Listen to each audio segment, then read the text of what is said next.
Bonjour à tout le monde et bienvenue dans ce webinaire qui est vraiment dédié à, on va dire, à l'approche RSE et à la maintenance connectée. On va vous mettre déjà en affichage la présentation. Donc, je me présente, je suis François Dodard, je suis responsable des projets côté RS Components et notamment en charge de solutions autour de la maintenance connectée. Et je vais laisser Karine se présenter. Bonjour Bonjour à tous, Karine. bonjour François. Donc moi c'est Karine Masson et je suis responsable, je suis chargée qualité environnement et donc je m'occupe de toute la partie RSE pour RS Components. Donc pendant cette présentation, si vous avez des questions, n'hésitez pas. On tâchera d'y répondre au mieux. Et je vais laisser donc la parole maintenant à Karine pour la suite. Merci. Alors donc on va commencer ce webinaire par vraiment l'approche RSE. Qu'est-ce que c'est globalement que la RSE? Et globalement, très généralement, quels sont les piliers et qu'est-ce qu'on entend par RSE finalement? Et dans une deuxième partie, François vous présentera donc l'automatisation des process, en quoi l'automatisation des process joue un rôle dans la RSE. Donc si on attaque par la RSE, ça vient du concept de développement durable. Donc le développement durable, c'est quoi? C'est un développement qui répond aux besoins du présent sans compromettre la capacité des générations futures de répondre aux leurs. Ça, c'est la première définition qui a été donnée du développement durable. Ça a été donné en 1987 et ce concept de développement durable a été officialisé en 1992 au sommet de la Terre. Donc le développement durable repose sur 3 piliers, le social, l'économie et l'environnement. Sur ce concept de développement durable, l'Organisation des Nations Unies a développé 17 objectifs, donc on voit à l'écran, donc pas de pauvreté dans le monde, zéro faim, une bonne santé et un bien-être pour tout le monde, une éducation de qualité, l'égalité entre tous les sexes, l'eau potable et propre pour tout le monde, une énergie propre et à un coût raisonnable, le travail décent et une croissance économique, l'industrie, l'égalité, les inégalités doivent être réduites, des villes et des communautés durables, des consommations et des productions responsables, des mesures relatives également au climat, à la vie aquatique, à la vie terrestre, la paix et la justice pour tout le monde, et enfin les partenariats pour des réalisations des objectifs. Donc comme vous voyez, c'est des objectifs qui sont vraiment très très généraux et donc qui s'appliquent plutôt au niveau mondial et au niveau et après sur des niveaux nationaux. Mais ça s'applique pas directement aux entreprises. Ce qui s'applique du coup aux entreprises, c'est la RSE. C'est comment on décline ce développement durable aux entreprises. Donc la RSE, c'est la responsabilité sociétale des entreprises. C'est la contribution finalement des entreprises à ces enjeux de développement durable. Donc la RSE se déploie en 7 piliers. En fait, il y a 7 questions centrales autour de la RSE. Ce sont l'environnement, les droits humains, la gouvernance, les loyautés des pratiques, clients consommateurs, la relation et conditions de travail et le territoire et l'intérêt local. Donc tout ce qui est ancrage territorial. Donc c'est les 7 piliers sur lesquels on se base pour faire de la RSE. C'est ce qui va nous permettre aussi d'être évalué en termes de RSE. C'est tout ce qui touche à ces piliers est de la RSE finalement. C'est comme ça qu'on déduit le développement durable. Finalement, les 3 piliers de développement durable deviennent 7 piliers en RSE. On peut entendre souvent, donc on entend souvent RSE, on entend développement durable, et on peut aussi entendre l'ESG, qui est un autre sigle, mais qui désigne encore la même chose. ESG pour environnement, social et gouvernance. Et donc, on peut mettre les piliers de la RSE dans ces piliers de l'ESG, donc l'environnement dans l'environnement, c'est logique. Le social, on verra les 3 piliers qui sont client-consommateur, les relations et conditions de travail plus pour la côté employé, et l'ancrage territorial. Et puis sur la gouvernance, forcément la gouvernance, les droits humains et les loyautés des pratiques. Finalement, tout ce qui est plus stratégique.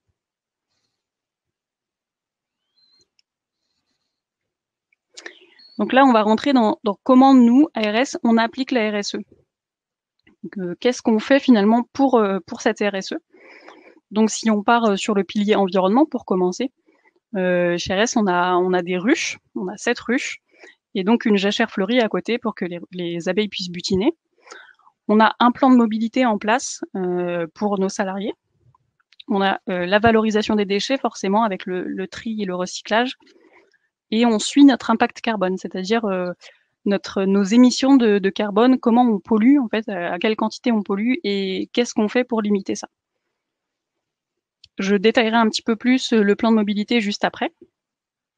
Si on part après sur le pilier droits humains, on fait des choses notamment en termes de diagnostic d'accessibilité, c'est-à-dire que pour les personnes handicapées, pour qu'ils puissent travailler sur notre site, il y a toute une réflexion sur comment on fait pour qu'ils puissent accéder à nos locaux, pour qu'ils puissent travailler avec nous. Donc on fait très attention à l'inclusion de tout le monde et au bien-être au travail. Sur le thème de la gouvernance, nous avons adhéré au Pacte mondial des Nations Unies. Donc c'est un pacte où on reprend les objectifs que je vous ai montrés juste un peu plus tôt. Et donc on a adhéré, comme quoi on suit ce pacte et on s'engage à tenir nos objectifs. Et on a évidemment un code de conduite pour nos fournisseurs, mais aussi pour nos salariés. Sur le pilier loyauté des pratiques, on prend en compte les règles d'éthique pour la création des fournisseurs. C'est-à-dire qu'à chaque fois qu'on va créer un fournisseur, il y aura un certain nombre de règles à suivre. Je vais en parler aussi juste après. Sur le pilier client-consommateur, nous sommes certifiés ISO 9001, donc qui est gage de qualité. Et nous suivons évidemment la voie du client, c'est-à-dire qu'on évalue à chaque fois notre NPS. On a également, on prête attention à la conformité RGPD, donc la réglementation générale sur la protection des données. Et puis, on propose à nos clients différents services tels que la métrologie. C'est une partie de ce qu'on fait, mais voilà, c'est ce qui résume le mieux à notre sens la RSE et comment on s'engage dans la RSE à travers nos actions. Pour les relations et conditions de travail, on est certifié ISO 45001, donc pour la sécurité. On participe à l'IDU, c'est-à-dire, enfin, on est partenaire même de l'IDU, de l'identification d'urgence. C'est un petit flash code que vous avez sur vous, soit sur vos téléphones ou sur le casque de moto ou je ne sais où, et que les pompiers ou le SAMU vont pouvoir flasher et avoir des informations sur votre santé. Et puis, on met en place forcément des plans de formation pour que les salariés soient bien dans leur poste et qu'ils soient formés à tous les aspects sécurité. Et enfin, dans l'ancrage territorial, on fait très attention au lieu où on est positionné et forcément à l'ancrage qu'on a dans notre secteur, donc dans Beauvaisis. Et donc, on participe à des groupes de travail sur l'écologie industrielle et territoriale. Je vous en parlerai juste après. Et puis, on fait du sponsoring avec le club de rugby de Beauvais ou le club de foot. Et enfin, on a signé un partenariat avec les pompiers pour inciter nos salariés à devenir pompiers volontaires. Donc voilà un petit peu des exemples de ce qu'on fait, nous, chez RS, en termes de RSE. Forcément, c'est exhaustif, hein, il y a énormément de choses. Presque tout ce qu'on fait peut être aussi considéré comme de la RSE, puisqu'ils peuvent rentrer dans un de ces piliers. Mais voilà ce qui est, à mon sens, le plus relevant de ce qu'on fait actuellement. Comme je vous l'ai dit, je vais aller plus précisément sur certains piliers. Là, si on vient sur le pilier environnement, qu'est-ce qu'on fait exactement? Je vous avais parlé du plan de mobilité. En fait, qu'est-ce que c'est que le plan de mobilité?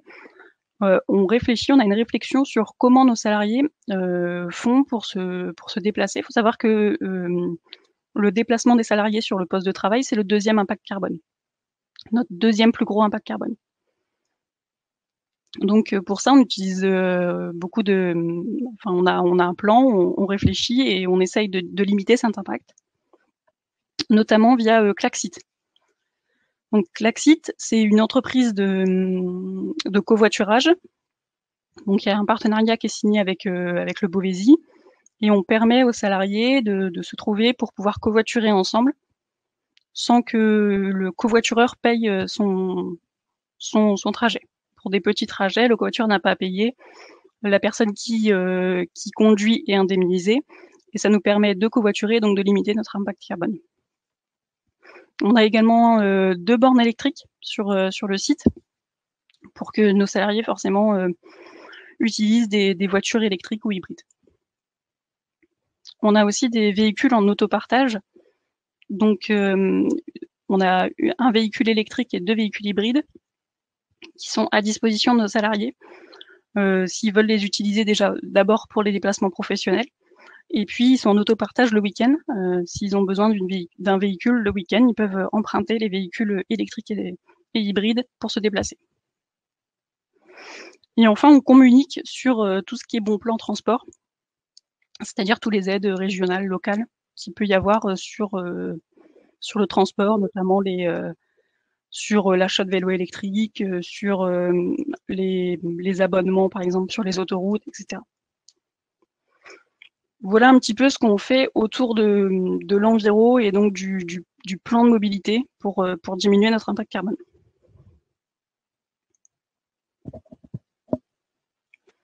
Si on va maintenant sur l'ancrage territorial, qui est un deuxième pilier de la RSE, je vous ai parlé de l'économie circulaire. Donc, qu'est-ce que c'est que l'économie circulaire? C'est quand nos déchets deviennent la matière première de nos voisins. Encore une fois, pour limiter notre impact carbone.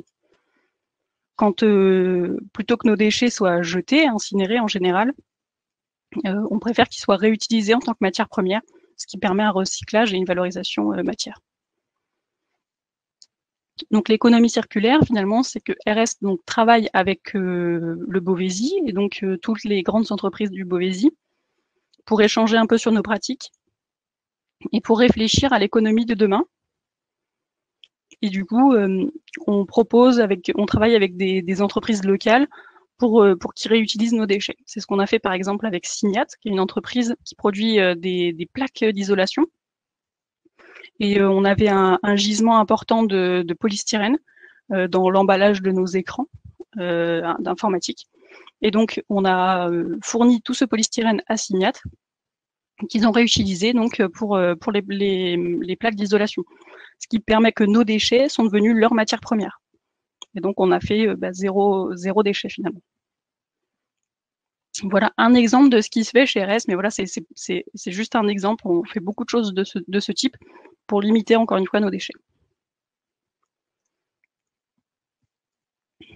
Si on prend maintenant l'exemple des droits humains, c'est un pilier qui est compliqué à travailler, c'est le bien-être au travail. En cette période Covid, c'est très très compliqué parce qu'on n'est plus sur site, mais on est en télétravail depuis plus d'un an maintenant. Donc c'est compliqué de faire que les employés soient bien au travail en télétravail, mais on essaye de mettre des choses en place justement, et notamment un SharePoint bien-être au travail, donc un lieu, un site internet dédié où tous les télétravailleurs vont pouvoir se connecter. Et ils vont disposer de nombreuses informations, on va pouvoir partager nos bonnes pratiques, on va pouvoir avoir des petites routines quotidiennes à faire, par exemple sur des exercices d'étirement, etc. On a aussi l'accès à des questionnaires ou des évaluations d'ergonomie de poste pour évaluer si nous sommes bien installés en télétravail, si on a une chaise adaptée à la bonne hauteur, etc. Si c'est pas le cas, on a évidemment des conseils pour pouvoir être bien installés. Tous les télétravailleurs ont une caméra pour pouvoir pour avoir un échange un peu plus réel, on va dire, un peu plus visuel. Humain. Merci. Un peu plus humain. Et puis il y a des tutos et puis des conseils sur l'utilisation des meetings, sur comment on fait des réunions, comment on bloque les gens pour des réunions, pour pas qu'ils soient tout le temps les uns à la suite des autres. Voilà, dans cette période de télétravail, on sait qu'on a du travail malgré tout, et donc comment on s'arrange avec tout ça pour qu'on reste en se sentant bien dans son poste. On a aussi des cours de yoga qui étaient disponibles, des cours de yoga, de sophrologie. Voilà, encore une fois, pour que les salariés se retrouvent pendant ce cours et voilà, qu'ils puissent être bien dans leur corps physiquement et puis en même temps être avec des salariés RS. On a les machines à café virtuelles où on se retrouve en vidéo pour prendre un café ensemble. Ça remplace pas la vraie machine à café, mais c'est pas mal quand même. En plus de ça, RS fait très attention à la santé de ses collaborateurs, et donc on a mis en place la plateforme YouCare. Donc c'est une plateforme où des psychologues sont disponibles tout le temps pour répondre à nos questions, à nos besoins. Donc tous les salariés peuvent appeler gratuitement cette plateforme, et donc vont tomber avec un psychologue et ils pourront parler tout ce qu'ils ont envie. C'est complètement anonyme, on n'aura pas les infos sur ce qui s'est dit, et c'est disponible tout le temps pendant et en dehors des heures de travail. On a aussi mis en place un blabla chat. C'est des discussions sur des sujets, autour de certains sujets, tous les vendredis soirs. Voilà, avant de quitter le travail, avant d'arrêter la semaine, juste avant de partir en week-end, on se retrouve et on discute sur un sujet pour les personnes qui le souhaitent, ce qui permet aussi de décompresser et de passer à autre chose. Et puis, ce qui était important pour nous, les actions de Noël ont été maintenues pour les personnes qui sont sur site, et ça a été aussi mis en place pour les personnes qui sont en télétravail. Ça nous permet aussi de garder du lien et entre les personnes sur site et le télétravail, et de garder ces actions et du coup l'interactivité entre tous les salariés.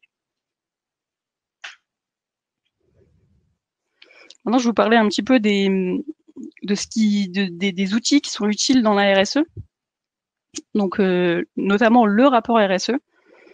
Le rapport, c'est un endroit qui compile toutes les actions que l'entreprise fait pour la RSE. Donc nous, dans notre rapport, voilà, on a tout ce qu'on fait pour la RSE, ARS sur une année donnée. Et donc c'est très très utile pour les appels d'offres.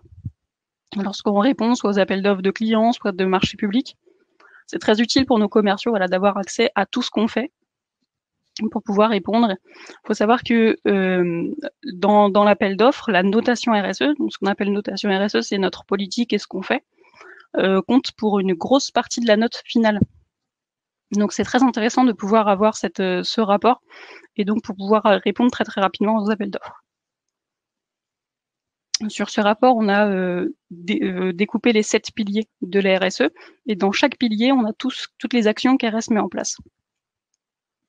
D'ailleurs, ce rapport, il est disponible sur notre site internet pour que tout le monde puisse avoir accès. Parce qu'au-delà de l'appel d'offres et donc on a un gain en efficacité, il y a aussi un intérêt interne, c'est-à-dire que pour communiquer en interne sur nos actions, c'est très très utile. Et puis en externe, pour communiquer avec nos clients ou avec nos futurs salariés, c'est aussi très très intéressant. Voilà, quand on change d'entreprise, qu'on cherche une nouvelle entreprise, on sait que la nouvelle génération et les jeunes cherchent beaucoup ce rapport RSE pour voir un petit peu ce qui se fait dans l'entreprise et si on a envie ou pas de travailler dans cette entreprise en ayant lu ce rapport. Puisque, encore une fois, on compile vraiment tout ce qu'on fait dans tous ces piliers. Donc, c'est un outil qui est très utile pour l'image de marque, à la fois pour les fournisseurs, les clients, mais aussi pour les salariés.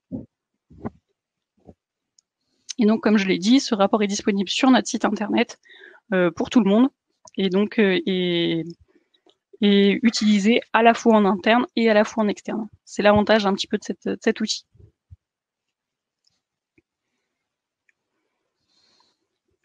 Deuxième outil qui est très utile dans la RSE, c'est l'évaluation des fournisseurs. Vous savez que quand on ajoute nos produits en stock, on ajoute des fournisseurs, forcément, et on évalue nos fournisseurs. C'est-à-dire qu'on ne fait pas entrer n'importe quel fournisseur dans notre gamme. Et donc, on les évalue sous de nombreux aspects, y compris sur la RSE. Et donc, du coup, on a une matrice pour évaluer nos fournisseurs avec de nombreuses questions sur la qualité, le prix forcément, mais aussi sur la RSE, comment ils traitent leurs salariés, je sais pas, enfin, un tas de questions. Est-ce qu'on a des problèmes avec eux? Est-ce qu'il y a des retours? Est-ce qu'il y a beaucoup de rappels produits, etc., etc. Et donc, la RSE, c'est un critère très, très important parce qu'il compte pour 20% de la note du fournisseur. Donc, ça devient un critère de plus en plus important. Et si la note est insuffisante, la note finale, on va travailler avec le fournisseur pour essayer de mettre un plan de progrès en place pour qu'on puisse continuer à travailler avec ce fournisseur ou commencer à travailler avec lui et pour qu'il s'améliore sur ces critères-là. Et c'est très très utile pour les nouveaux fournisseurs, mais nous aussi en tant que fournisseurs, c'est très très très utile et très demandé. Et donc du coup, pour cette démarche-là, RS a été évalué par l'entreprise Ecovadis, c'est une entreprise qui va évaluer toutes les entreprises sur leur démarche RSE. Donc là encore, c'est un questionnaire où on découpe les 7 piliers et où il y a beaucoup de questions sur ces 7 piliers et où on est évalué sur la qualité et la robustesse de notre démarche. Et donc, on a été évalué récemment. On a obtenu la médaille d'or EcoVadis, donc il y a 4 ans de médaille. Je crois que c'est bronze, argent, or et platine. Donc nous, on a obtenu la médaille d'or pour notre démarche. Et donc, cette médaille d'or, par exemple, et cette notation va être utile à nos clients pour savoir un petit peu ce qu'on fait, nous, en RSE, et puis pour pouvoir nous intégrer dans leur base fournisseur. Donc là encore, c'est un élément super utile et utilisé et qui va nous permettre de gagner et en efficacité en interne et en externe. Et François, du coup, je vais te laisser la main dessus. Merci beaucoup, Karine. En tout cas, encore une fois, si vous avez des questions par rapport à ce sujet, n'hésitez pas. Là, on va rentrer un peu plus dans le côté, le lien avec ce qui vous a été présenté, avec le côté maintenance connectée et l'automatisation de certains process, et notamment toute la partie IoT ou l'Internet des objets, qui peuvent permettre en fait d'améliorer les conditions de travail, et notamment en ce moment, hein, avec le contexte de la Covid-19. En fait, il est important de pouvoir s'assurer que l'environnement des collaborateurs soit sain, et il y a aujourd'hui à disposition des capteurs IoT qui vont alors, il y a deux aspects. Le premier, c'est un capteur de présentiel, on va dire. Alors là, c'est pas pour savoir qui est là ou qui est présent sur site, mais c'est surtout pour savoir est-ce qu'il n'y a pas trop de monde dans un périmètre donné. Et du coup, ça permet d'évaluer un petit peu la distanciation sociale, chose qui fait partie malheureusement des critères aujourd'hui qui sont extrêmement suivis. Et donc, vous avez ce type de capteurs qui peuvent vous envoyer du coup une alerte. En fait, c'est des capteurs qui sont posés dans des pièces, dans des environnements clos, et qui vont vous permettre de détecter le présentiel. Il y a d'autres types de capteurs, ou capteurs toujours IoT, où là, on va analyser la qualité de l'air. Donc ça peut être la température, ça peut être l'hygrométrie, et donc je vous dis tout ce qui est CO2 et tout ce qui est niveau de particules. Par ce type de capteur, ça peut vous envoyer des alertes. Alors ça peut être dans une GMAO, ça peut être par SMS, ça peut être par mail. Ça envoie en fait ce type d'alerte qui vous alerte d'une manière à ce que vous allez, ne serait-ce que aérer une pièce pour changer l'air ambiant, ou demander aux gens de se déplacer pour éviter de rester dans un même environnement. Bref, vous avez plusieurs options, mais au moins avec ce type de capteur, vous assurez que l'environnement de vos collaborateurs est des plus sains. Donc ensuite, il y a le type de capteur qui aussi rentre dans une notion environnementale, où on va analyser la température des locaux, et donc vous permettre du coup a fortiori de réduire l'impact énergétique. Donc typiquement, ce que nous avons mis en place côté RS, c'est des capteurs de luminosité. Et donc, en fait, au niveau de nous avons deux escaliers au niveau de notre bâtiment principal, et dans lequel, en fait, on a positionné des capteurs qui analysent, en fait, le niveau de luminosité en fonction des deux puits de lumière que nous avons. Et du coup, en fonction de la journée, de la luminosité, vous pouvez ou pas actionner les interrupteurs pour éclairer l'escalier. Donc ça engendre aussi une réduction de coût, et surtout d'éviter d'allumer la lumière pour inutilement. Alors évidemment, on veut pas non plus qu'il soit dans le noir, mais parfois il arrive qu'on allume la lumière alors qu'il fait plein jour. Bon, ça peut arriver. Donc voilà, du coup c'est ce type de capteur, voilà, rentre vraiment dans cette logique de RSE. C'est une solution qu'on peut proposer. Après, il y a là, on va rentrer aussi dans une logique de sécurité pour les employés. En fonction de certains sites, alors on peut parler de centrales nucléaires, les barrages, ça peut être des raffineries ou des grosses industries lourdes comme la métallurgie. Bref, des endroits où il peut y avoir des zones difficiles d'accès ou des zones dangereuses pour diverses raisons, parce qu'on des solutions qui peuvent se proposer, c'est ce qu'on appelle le modèle BIM. En fait, c'est le Building Information Modeling, donc c'est une norme en fait qui vient d'Angleterre, on me dirait vu le nom. Et en fait, cette norme est imposée en Angleterre pour la construction de tous les nouveaux bâtiments. Et du coup, là, on a un petit peu détourné cette utilisation où on permet en fait à nos clients d'avoir leur infrastructure. Ça peut être un bâtiment, ça peut être tout un site industriel, ça peut être une unité de production et de la voir en 3D. Le BIM, en fait, c'est le fait d'avoir toute votre infrastructure en 3D et d'avoir aussi la visualisation de tous les circuits d'eau, de gaz, d'électricité, les circuits incendie, les réseaux informatiques. Ça peut être extrêmement précis. Et du coup, le fait d'avoir cette visualisation en 3D de votre infrastructure, euh, on va rajouter la présence de capteurs IoT. Voilà, ces capteurs, Internet des objets, en fait, qui vont surveiller la température, qui vont surveiller les vibrations de vos machines, ou alors vont analyser, ça peut être l'humidité, bref, tout type de capteur. Et en fait, dans votre environnement en 3D, dans ce modèle BIM, vous allez voir la position de tous vos capteurs IoT et vous verrez immédiatement où se situe une anomalie. De ce fait, souvent, on envoie des agents de maintenance ou des techniciens juste pour faire des relevés. Voilà, juste pour s'assurer que tout va bien. Bah, ce type d'action, encore une fois, dans des zones qui peuvent être plus ou moins dangereuses ou difficiles d'accès, bah, plutôt que d'envoyer quelqu'un pour faire un relevé manuel, en fait, on positionne des capteurs IoT. Et en fait, ces capteurs IoT dans votre environnement BIM, dans votre environnement en 3D, en fait, vous allez le voir clignoter s'il y a une anomalie. Et tant qu'il ne clignote pas, en fait, c'est que tout va bien. Et avec les technologies que nous avons aujourd'hui, on peut en fait réaliser ce type d'environnement.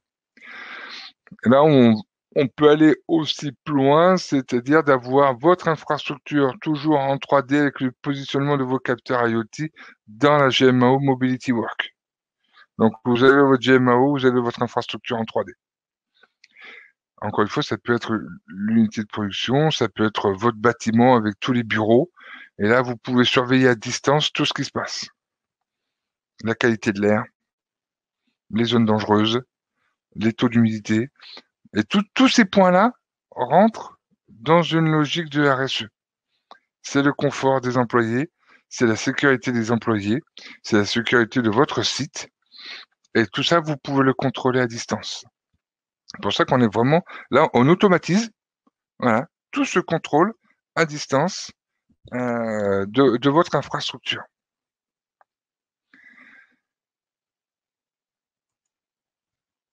La dernière approche, c'est l'automatisation de la calibration avec le RSE. Beaucoup de sociétés ont un parc ou des appareils de mesure, des multimètres, caméras thermiques, ou bref, tout type d'appareils de mesure. Et ces appareils de mesure doivent être étalonnés tous les ans afin de s'assurer de fiabilité des données qui sont fournies par ces appareils, par ces équipements. Un des process qu'on peut proposer est d'automatiser en fait la calibration de ces équipements. Comment ça se passe? Les équipements vont être dotés d'un QR code. Et en fait, avec deux partenaires, et notamment avec notre partenaire Believe, qui sera présente demain lors d'une autre session. En fait, on a une technologie en fait, surtout Believe a une technologie qui va lire le QR code. Et du coup, ce QR code va pouvoir définir est-ce que l'appareil est étalonné ou est-ce qu'il doit être étalonné. S'il doit être étalonné, cela envoie une information directement chez RS qui va solliciter un organisme, un ESAT, qui va venir chercher le produit à étalonner. Derrière, on étalonne le produit et c'est à nouveau l'ESAT qui va revenir déposer le produit étalonné. Tout ça se fait de façon automatisée, juste en lisant le QR code et en enclenchant tout le processus de venir collecter le produit, de le calibrer et de venir le redéposer. Alors un ESAT, je ne sais pas si vous êtes familier avec ça, c'est des organismes qui emploient des personnes avec un handicap. Donc ça permet effectivement de les faire travailler. Pour ça et ça rentre encore une fois dans une logique de RSE. Donc là vous avez différentes approches avec l'IoT, avec le BIM, avec l'automatisation dans la calibration de vos appareils de mesure. Ce sont des exemples, hein. Il y en a certainement d'autres, mais c'est là-dessus qu'on a voulu axer notre présentation de ce soir, afin de vraiment de sensibiliser sur des approches et des fonctions qui existent aujourd'hui. Et du coup, demain, en fait, vous permettent de pouvoir répondre à toute cette norme autour du RSE. C'est fondamental. C'est quelque chose qui est obligatoire. Et là, on peut vous faciliter toutes vos actions et en même temps, derrière, avoir cette approche RSE. C'est pour ça que les différentes sessions qu'on a pu avoir lors du webinaire, qu'on a pu avoir hier, qu'on a pu avoir aujourd'hui et qu'on aura demain, en fait, la maintenance connectée vous permet de vous faciliter vos actions, de réduire vos coûts et donc de rentrer dans une logique de TCO, et derrière aussi de pouvoir aborder des thématiques qui vont répondre à des domaines tels que le RSE. Donc c'est vraiment la maintenance connectée va couvrir plusieurs environnements. Donc là, on en a fini avec la présentation. Est-ce que vous avez des questions par rapport à ce qu'on vient de vous présenter? Est-ce qu'il y a des sujets qui vous paraissent pas clairs, sur lesquels vous voudriez revenir?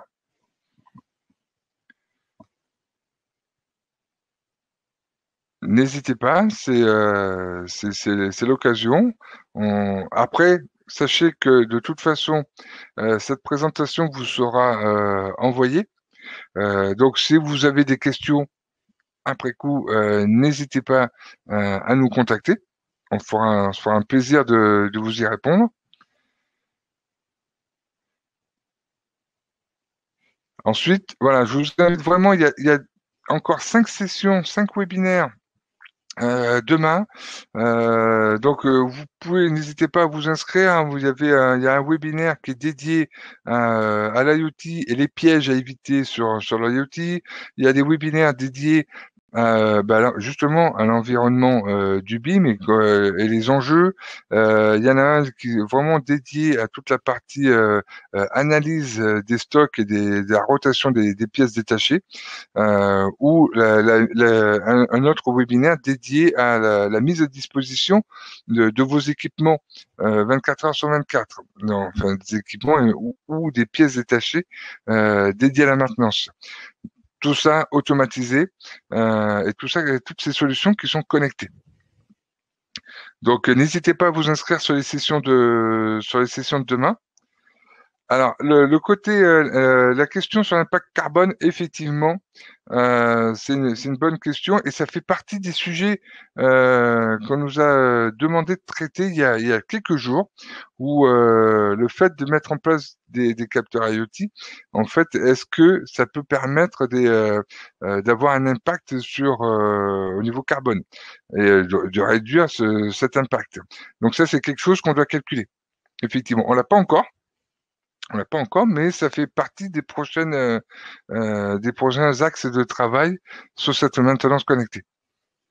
En fait, l'impact carbone, il est calculé sur, beaucoup de facteurs et de critères et notamment, notre consommation, électrique, notre consommation de gaz, d'eau, nos déplacements, ce que je disais tout à l'heure sur les déplacements des salariés, ça fait aussi partie de notre impact carbone. Donc il y a énormément de choses qui doivent être prises en compte dans l'impact carbone, mais ça peut aussi, oui, être fait via l'IoT, notamment pour tout ce qui est, consommation d'eau, d'électricité et cetera. Merci de cette précision, Karim. Mais effectivement, ça fait partie des axes de travail. Ouais, il y a encore beaucoup de choses. Ça va très vite. Ce monde, en fait, toutes ces technologies. Et il y a beaucoup de choses qui peuvent nous permettre, beaucoup des progrès qui peuvent nous permettre vraiment de répondre aux 7 piliers.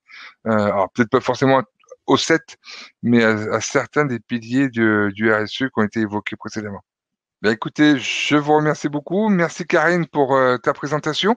Merci François, Euh, merci à tous. Merci tout le monde. Passez une bonne soirée. Je vous donne rendez-vous donc demain matin pour les nouveaux webinaires de cette dernière, troisième et dernière journée. Merci beaucoup. Passez une bonne soirée et à Merci. très bientôt.